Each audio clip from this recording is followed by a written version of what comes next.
2 Samuel 18, versos 19 a 22. Davi acabara de perder o seu filho Absalão. Absalão foi morto em batalha. E a notícia trouxe muita tristeza, muita consternação ao coração do pai. Nós lemos: então disse Ahimaás, filho de Zadok, deixa-me correr e denunciarei ao rei que já o Senhor o vingou da mão de seus inimigos. Perceba que este mensageiro queria correr para o rei e dizer: o seu inimigo morreu. Acontece que o inimigo de Davi não era ninguém mais, ninguém menos que o seu próprio filho, filho de sangue. Mas Joabe lhe disse: tu não serás hoje o portador de novas, porém outro dia as levarás, mas hoje não darás a nova, porque é morto o filho do rei. Em outras palavras, você não vai ser portador de más notícias. Irmãos, pela graça de Deus, eu não quero ser portador de más notícias. Eu não quero ter que trazer nenhuma má notícia e nem ser objeto de nenhuma má notícia neste ano que se inicia. E disse Joabe a Cusi: vai tu e dize ao rei o que viste. E Cusi se inclinou a Joabe e correu, porque Ahimaás não podia ser o portador de más notícias, mas Cusi podia, porque um era portador de boas novas e o outro realmente era profissionalmente portador de más notícias. Se você pode escolher, e você vai ser portador de más ou de boas notícias? E prosseguiu Ahimaás, filho de Zadok, e disse a Joabe: seja o que for, deixa-me também correr após Cusi. E disse Joabe: para que agora correrias tu, meu filho? Pois não tens mensagem conveniente. Em outras palavras, se você não tem nada de bom para dizer, fique calado, amém? Se você não tem nenhuma boa notícia para trazer, não traga nada. Que Deus abençoe a pregação de sua palavra nesta manhã. Quantos gostariam de se tornarem portadores de boas notícias? Digam amém. Ahimaás, cujo pai era um sacerdote da casa de Eleazar, ele era um carteiro de boas novas. Ele era um tipo de pombo correio de boas notícias. Quando ele se aproximava, as pessoas já sabiam que ele estava trazendo paz através de seus lábios. Há pessoas que são assim, elas são tão positivas que todas as vezes que elas se aproximam de nós, nós temos a sensação de que alguma coisa boa irá nos acontecer. Meu pastor era esse tipo de pessoa. Toda vez que eu me aproximava dele ou ele se aproximava de mim, eu tinha uma boa sensação. Eu sentia uma vibe. Já ouviram essa expressão? Eu percebia que a vibe do meu pastor era positiva. Por essa razão, quando o rei Davi soube que Ahimaás estava se aproximando, ele mesmo disse: este é homem de bem e virá com boas novas. Que as pessoas possam olhar para nós e elas possam dizer isso também, que nós somos pessoas de bem e que nós vamos edificá-las, nós não vamos destruí-las, e nós vamos ser uma bênção na vida delas e não uma pedra de tropeço. Por outro lado, Cusi, provavelmente um estrangeiro da Etiópia, era usado para levar as más notícias. Esta era a profissão dele, porque infelizmente acontecimentos ruins também ocorrem e eles também precisam ser divulgados, porque fazem parte da vida. Quando Cusi se aproximava, as pessoas tremiam de medo, porque já sabiam que havia problema no ar. Eu não quero ser uma pessoa assim. Eu não quero chegar no ambiente e o ambiente ficar pesado por causa da minha presença. Eu não quero que as pessoas me temam e assim que eu me aproxime delas, elas já pensem o pior. Eu quero ser como Ahimaás. Eu quero ser portador de boas novas, de boas notícias e de bênçãos. O filho do rei havia morrido. Quem iria levar aquela notícia tão trágica para um pai aflito e amoroso? Por amor a Davi, Ahimaás se ofereceu. Espere aí, Ahimaás, você nunca levou más notícias antes. Ele deve ter pensado, sim, mas eu vou saber como amenizar a notícia. Eu vou saber como fazê-la menos pior, como que se isso fosse possível. Então ele se ofereceu, porque ele queria ser uma bênção. Mas a sua ajuda foi recusada, pois esta não era a sua função. Deus, eu não quero receber a função de más notícias. Eu não quero ser portador de más notícias. Como filho de sacerdote, Ahimaás foi chamado para proclamar as boas novas de Deus, e não para proclamar a maldição dos homens. Joabe, o capitão do exército, explicou no verso 20, a razão que ele não podia ser portador daquela trágica notícia. Mas hoje não darás a nova, porque é morto o filho do rei. Você não pode ser o portador dessa notícia, porque ela é má, ela é trágica, ela é triste. E você não foi chamado para causar tristeza na vida das pessoas, meu filho. Você foi chamado para ser uma bênção. Você foi chamado para causar alegria. Joabe chamou então um estrangeiro, um estranho, mas não um filho de sacerdote, para anunciar a morte do filho do rei. Quantos estão entendendo isso? Que neste ano nós deixemos a Rede Globo e a mídia em geral trazer as más notícias, mas como igreja nós somos chamados para trazer as boas novas do Evangelho do Senhor Jesus Cristo. Nós fomos chamados para abençoar a vida das pessoas, e não para causar mais peso, mais dor e mais consternação sobre a vida delas. Alguns anos atrás, o marido me telefonou, triste, choroso, para me dizer que o sogro dele tinha acabado de falecer, e ele não sabia como transmitir esta notícia para a esposa. Ele queria então que eu desse a notícia que o pai dela havia morrido, mas eu também não tive coragem. Eu era novo no ministério, eu era muito jovem, e eu também não queria ser o portador daquelas más notícias. Graças a Deus, porque eu titubeei, porque o marido titubeou, ela acabou recebendo a notícia por parte de outras pessoas. Infelizmente, nós vivemos na era das más notícias. Quantos já perceberam isso? Desde a hora que acordamos até a hora que vamos para a cama, nós somos bombardeados, quase que 100% do conteúdo jornalístico, nós somos bombardeados por notícias negativas e trágicas. E as mídias sociais estão cheias de más notícias também, mas a maioria delas é falsa, é fake, porém estão circulando livremente no nosso computador ou no nosso celular. Na igreja não é diferente também. Infelizmente, há mais pessoas entre nós para levar e trazer más notícias do que pessoas para levar e trazer boas notícias. Imagine um culto como o de hoje, 99% tem sido bênção, amém, irmãos? Mas talvez haja 1% de problema.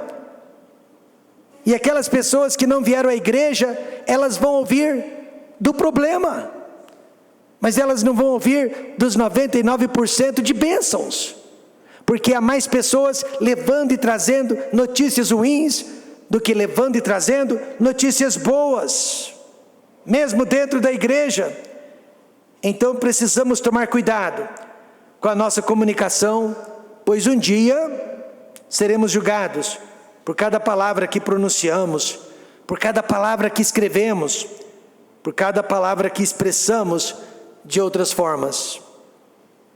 Jesus disse em Mateus 12:37, porque por tuas palavras serás justificado, e por tuas palavras serás condenado. Quantos acreditam nessa promessa? Eu acredito. Eu acredito.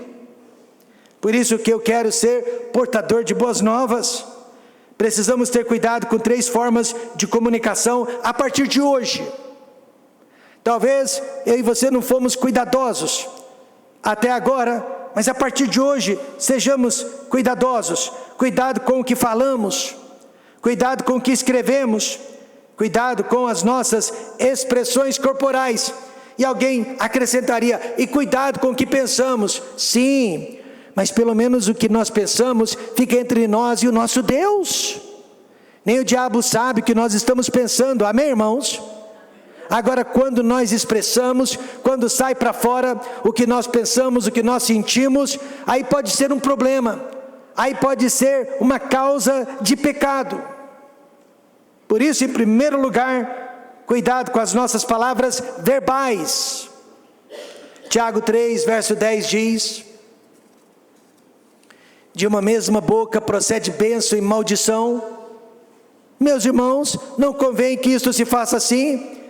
Desta boca pode jorrar palavras que abençoam, palavras que edificam, mas pode jorrar também palavras que degeneram as pessoas, que machucam as pessoas e que destroem as pessoas. Falar é uma dádiva de Deus, mas é preciso responsabilidade para falar. Isso envolve o conteúdo do que falamos, a entonação das nossas palavras e principalmente para quem estamos falando. Preste atenção com quem você está conversando, o que você está dizendo, como você está se expressando, porque só há 2 caminhos através da voz: abençoar ou amaldiçoar as pessoas, para quem falamos e de quem estamos falando. Agora há pouco alguém me disse: pastor, nós estamos falando a seu respeito, suas orelhas não estavam queimando? Imagino que estivessem falando bem, ou estivessem falando mal, porque há só 2 caminhos através da nossa fala: abençoar ou amaldiçoar as pessoas. Tiago disse, irmãos, que a escolha é nossa. Então, se a escolha é nossa, eu escolho abençoar. Se a escolha é nossa, eu escolho edificar. Eu quero ser conhecido como Aimaas, filho de sacerdote. Eu não quero ser conhecido como Cusi, estrangeiro, que não pertence ao povo de Deus. Por isso ele foi escolhido para levar más notícias. Ele não fazia parte de Israel, não fazia parte do povo escolhido de Deus. Mas quem faz parte do povo de Deus precisa ser portador de boas novas. Alguém fez questão de contar quantas garrafas de cerveja ele conseguiu consumir dentro de 1 ano.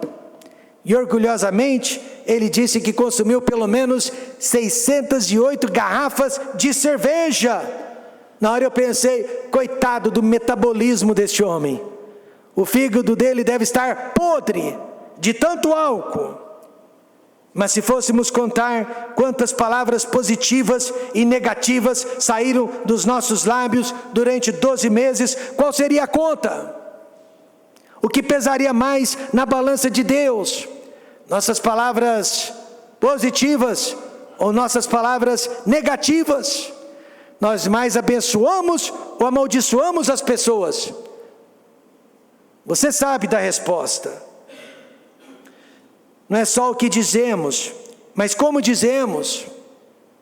Vale seguir o conselho da palavra de Deus em Provérbios 17, 28. Até o tolo, quando se cala, é reputado por sábio. E o que cerra os seus lábios é tido por entendido. Na maioria das vezes é melhor ficar calado do que expressar os seus sentimentos. Melhor ficar calado do que dar a sua opinião. É o que Provérbios está nos ensinando.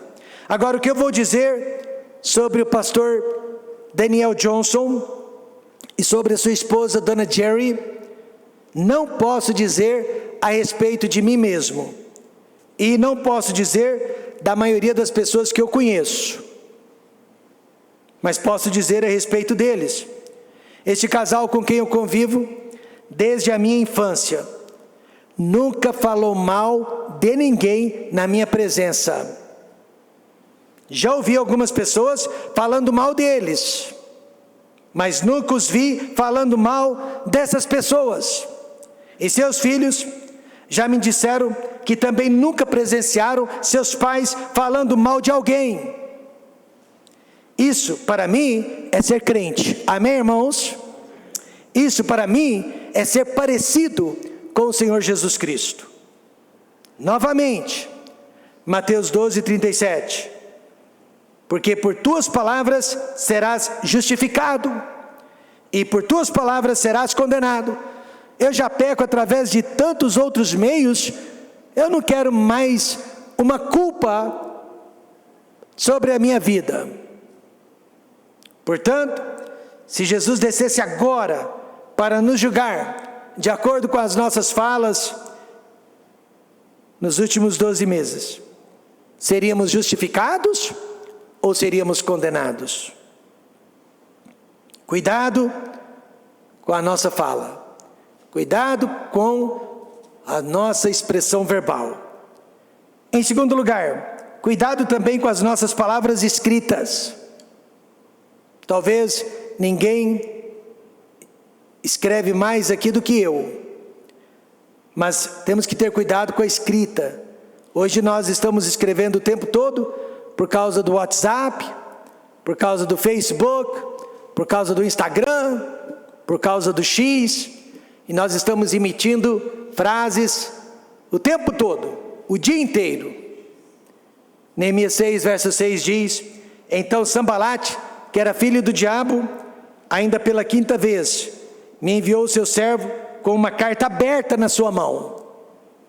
Tratava-se de uma carta aberta, cheia de acusações, difamações, ira e contendas. Você sabe qual é a diferença entre a escrita e a fala? É que muitas vezes o que nós falamos se espalha no ar e as pessoas se esquecem, graças a Deus. Mas o que você escreveu nunca mais será apagado. Hoje no mundo da internet, nem mais o que a gente fala será apagado. Há muitos anos, eu escrevi uma carta, sem exagero, de 2 páginas, papel A4, frente e verso. Então seriam 4 páginas. Para uma pessoa que muito havia me machucado, muito havia me decepcionado, e eu precisava desabafar. E eu desabafei através daquela carta, e ali eu expressei todos os meus sentimentos de decepção. Mas graças a Deus, eu não a enviei naquele dia. Eu aguardei na gaveta, e só depois de orar e de ler a Bíblia, eu saberia o que fazer com aquela carta. E na manhã seguinte, Deus me mostrou o que fazer. Rasgue a carta, jogue fora a carta, esqueça a carta. Graças a Deus, porque até hoje eu estaria colhendo os maus frutos daquela carta, se a tivesse enviado. As mídias sociais estão destruindo amizades, famílias e até mesmo igrejas, através das mensagens escritas e digitalizadas. Já me perguntaram: pastor Rômulo, quantas pessoas estão te seguindo? Quantos seguidores você tem? E a minha resposta: espero que nenhum. Eu quero ser como o apóstolo Paulo: sede meus imitadores, como também eu sou de Cristo. Eu não preciso, eu não faço questão de seguidores. Amém, irmãos? Mas há pessoas que vivem para isso. Todos os dias elas observam se aumentou o número de seguidores no seu Instagram, e para isso elas estão buscando sensacionalismo todos os dias, para postar em suas redes, a fim de que sejam seguidas. Graças a Deus nós não precisamos disso, porque fake news ou não, muitas mensagens estão destruindo vidas. Recentemente uma irmã me disse que postou um dos nossos hinos especiais que a igreja apresentou na sua rede social, e a nossa igreja foi criticada. E eu disse para aquela irmã: esse tipo de crítica não me interessa. Amém, irmãos? Porque nós não estamos cantando nesta igreja para que outras pessoas de fora nos assistam. Nós estamos cantando nesta igreja para o Senhor Jesus Cristo e para as pessoas que estão presentes no culto. Amém, irmãos?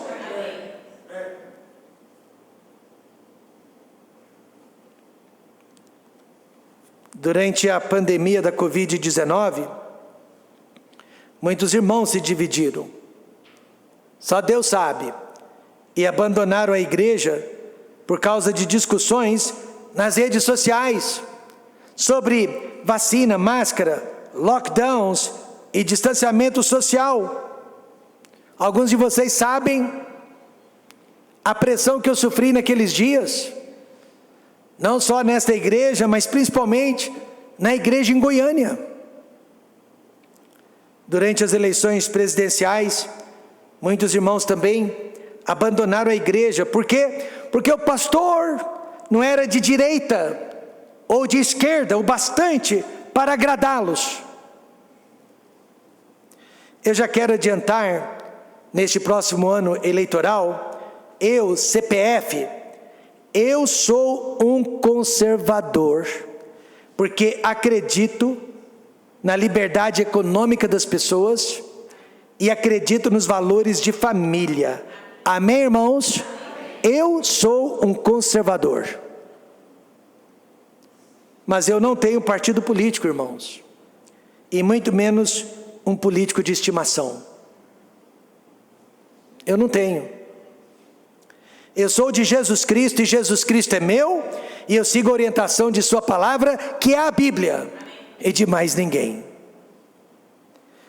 Mas como cristão, como pastor, há pessoas que jamais poderão ver o meu voto, porque elas acreditam em aborto, elas acreditam em identidade de gêneros, elas acreditam em invasão de propriedade privada, elas acreditam em aumento abusivo de impostos, elas acreditam no cerceamento da liberdade de expressão, e a igreja precisa de liberdade de expressão. Meu voto não é secreto. Jesus Cristo conhece muito bem em quem eu estou votando. Salmo 1, verso 1, se aplica às nossas preferências políticas. Bem-aventurado o homem que não anda segundo o conselho dos ímpios, nem se detém no caminho dos pecadores, nem se assenta na roda dos escarnecedores. Este ensinamento vale para quem nós nos associamos politicamente também. A maioria dos brasileiros nem se lembra em quem votou para vereador e deputado nas últimas eleições, mas Deus se lembra. Então, neste ano eleitoral, muito cuidado para não transformar as suas redes sociais em palanque do mal, criticando e sendo criticado. Alguns pastores estavam usando o grupo dos pastores no WhatsApp para atacar uns aos outros, principalmente nas questões políticas. Alguém teve a ideia brilhante de criar uma plataforma só para tratar de assuntos polêmicos. E quem entrasse nesta plataforma tinha que aguentar o rojão, tinha que suportar ser ofendido e ofender também. Tudo era permitido nesta plataforma, e ninguém precisava ter medo de ofender ou de ser ofendido. Mesmo assim, irmãos, mesmo que você esteja numa plataforma totalmente liberada, cuidado com o que você escreve e como escreve, porque como nós já descobrimos nos últimos tempos, a nossa democracia é relativa sim. Hoje nós vivemos uma democracia relativa. Hoje nós não temos tanta liberdade de expressão quanto pensávamos. Mas isso também sempre foi verdade para com Deus. Deus nos dá o livre-arbítrio, mas Deus não permite o pecado. Amém, irmãos? Escolhas erradas. Por isso precisamos sim nos contermos com a nossa fala e com a nossa escrita. Paulo assim nos orientou, e eu creio que Paulo foi bastante moderado. Filipenses 4:8. Filipenses 4:8, nós temos? Abram então a Bíblia em Filipenses 4:8, irmãos. Quanto ao mais, irmãos, tudo que é verdadeiro, tudo que é honesto, tudo que é justo, tudo que é puro, tudo que é amável, tudo que é de boa fama, se há alguma virtude, se há algum proveito e se há algum louvor, nisso pensai. E eu, fazendo um trocadilho, diria: nisso escrevei, sobre isso falai. Ou seja, só fale o que você sabe que será produtivo, só escreva o que você sabe que será produtivo, que irá edificar e não destruir. Essa história de ficar argumentando só para vencer um argumento, não é comigo. Eu não tenho nenhum interesse em convencer um esquerdista a ser de direita.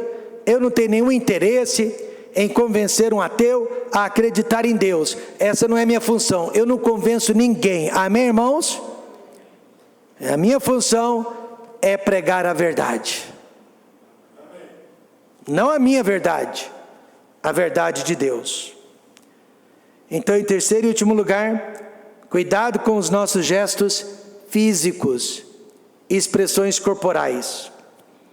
Salomão disse: acena com os olhos, fala com os pés, faz sinais com os dedos.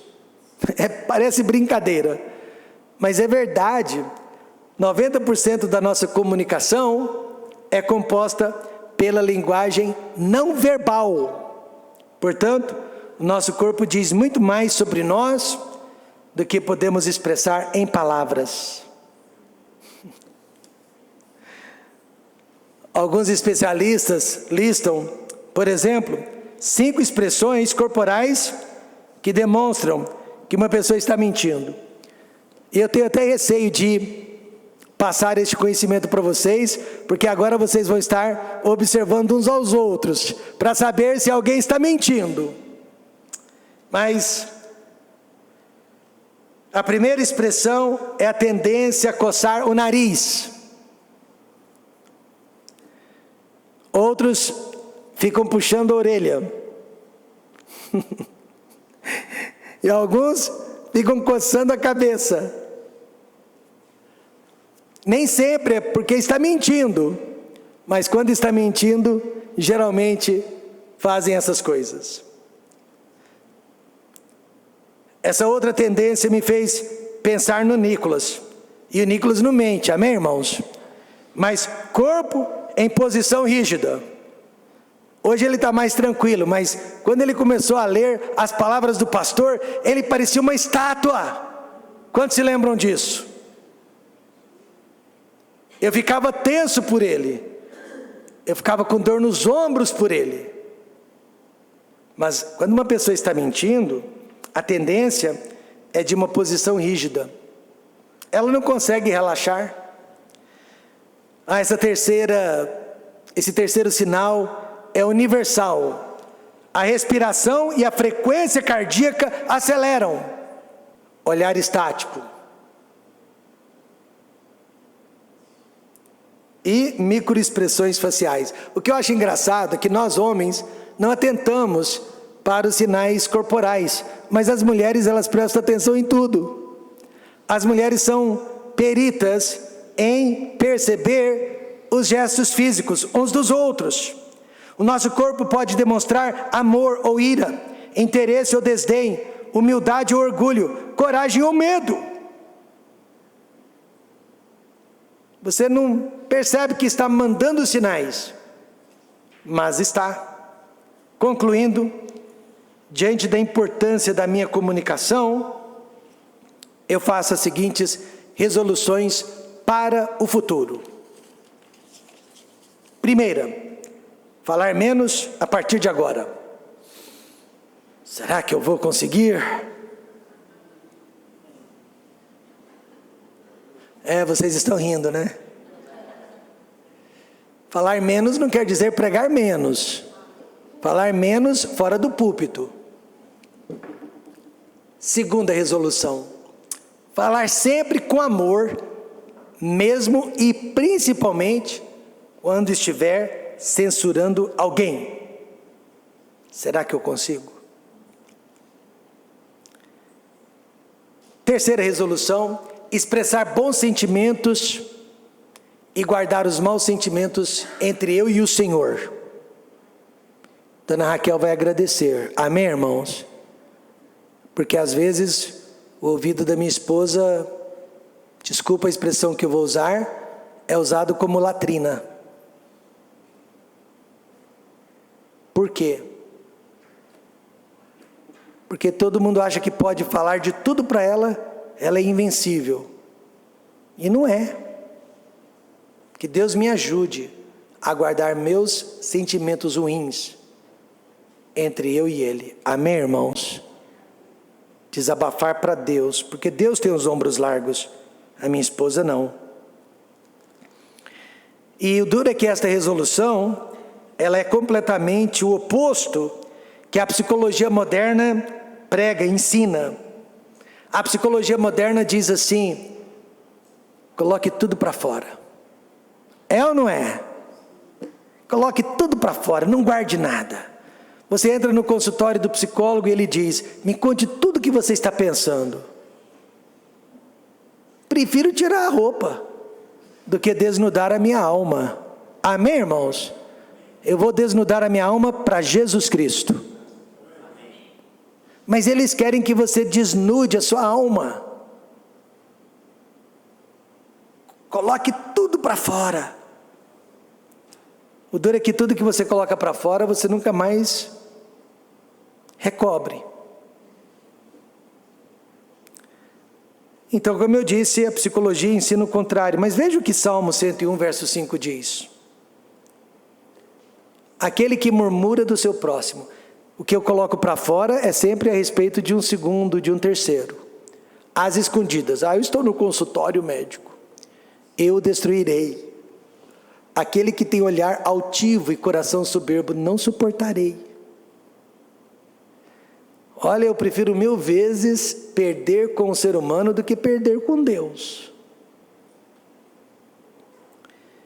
Outra resolução muito difícil. Aí você me pergunta daqui a um ano se eu conseguir cumprir. É não ser portador de más notícias. Mesmo as verdadeiras.